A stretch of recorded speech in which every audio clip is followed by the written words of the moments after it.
Assalamualaikum warahmatullahi wabarakatuh. My name is Muhammad bin Zulkifli, and today we want to present about la yunkir taghayyur al-ahkam bil taghayyur al-azman, which is the means evolution of Sharia rulings based on custom and ijtihad due to changing times is not to be claimed.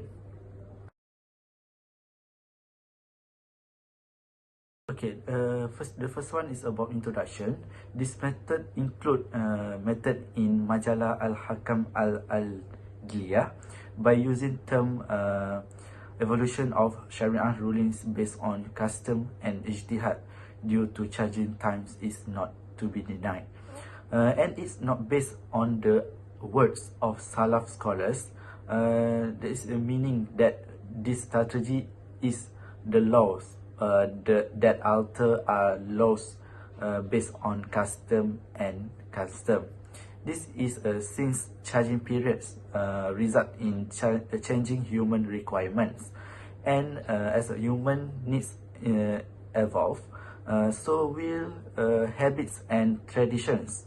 While the laws are based on Sharia principles rather than uruf and custom, there will not alter.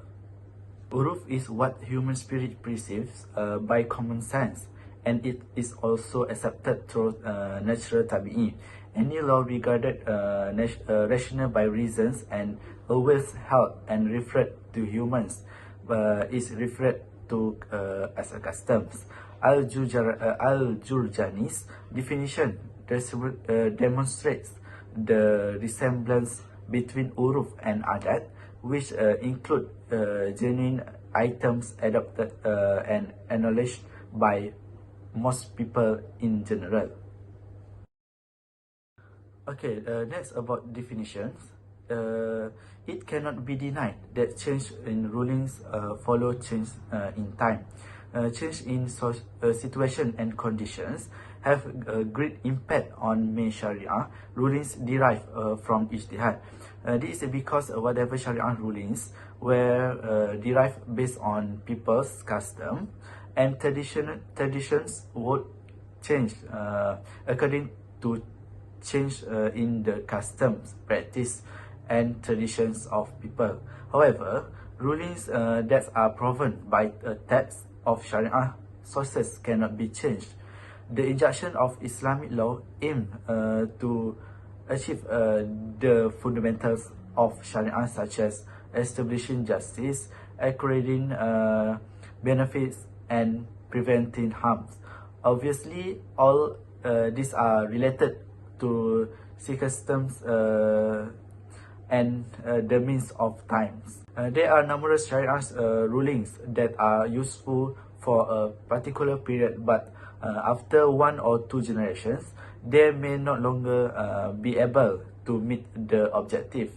To respond to this fact, numerous jurists from various doctrines of Islamic law have decided differently of several issues, and even contrary to the opinion of their procedures. According to Ibn Abidin, numerous rulings of Islamic law vary with the various of times based on the changes of customs and collective practice of the people due to the need of the time or corruption of people of the time. In fact, they also can give difficulties and hardship to people. Hence, it is not to be denied that the legal injunction varies that due the variance of times, custom, and collective practice of the people. If the custom and culture change, then the legal injunction grounded on that also would be changed. Okay, then for the next one is about examples and applications. Since the black color is considered a defect in the era of Imam Abu Hanifa, his opinions that is the usurpers dyes the cloth with black color, it would be treated as an original defect of the object. However, afterward, when the customs and norms of the people change and they used to consider this as an addition instead of a defect. Both companions of Abu Hanifa's opinion that is to be treated as an addition, not a defect. The obligation of the registration of vehicles having license, takaful coverage, and so on. Obviously, the rulings have passed as a response to the need for time for several valid objectives to be achieved, such as the protections of lives and property. Among other examples of the advancement of times is diversity in the design and pattern of constructions, properties and houses, as well as disparity of the custom in accommodation, utilities, clothing, and so on. Obviously, these variances would lead to the variance of the modes of inspection of the subject matter of the sales contract. Hence, nowadays it becomes a necessity to scrutinize the sold object, since the practical and inspection may not meet the objective. Okay, Assalamualaikum warahmatullahi wabarakatuh. My name is Syed Muhammad Hafizuddin bin Syed Zaki Hussein. So now I will continue with validity of ijtihad. Validity of ijtihad is a numerous verses in the Quran make it clear that ijtihad is valid.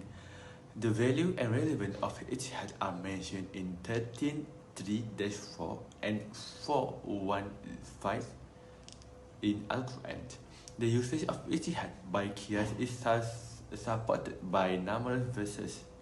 The verses below that demonstrate its validity in 3159 and 4238, when there isn't clear piece of evidence to support a claim. The renowned tradition of Mudha ibn Jabbal, which established ijtihad legitimacy, is stated to determine whether ijtihad is still relevant. It plays a greater role in the development of Islamic law and provided access to fiqh, which will be useful for the development of the law when dealing with novel situations. So, we go to the scope of ijtihad in modern age. Ijtihad is the determination of Sunni and Quranic law. The question of whether ijtihad can be done in this time period is raised.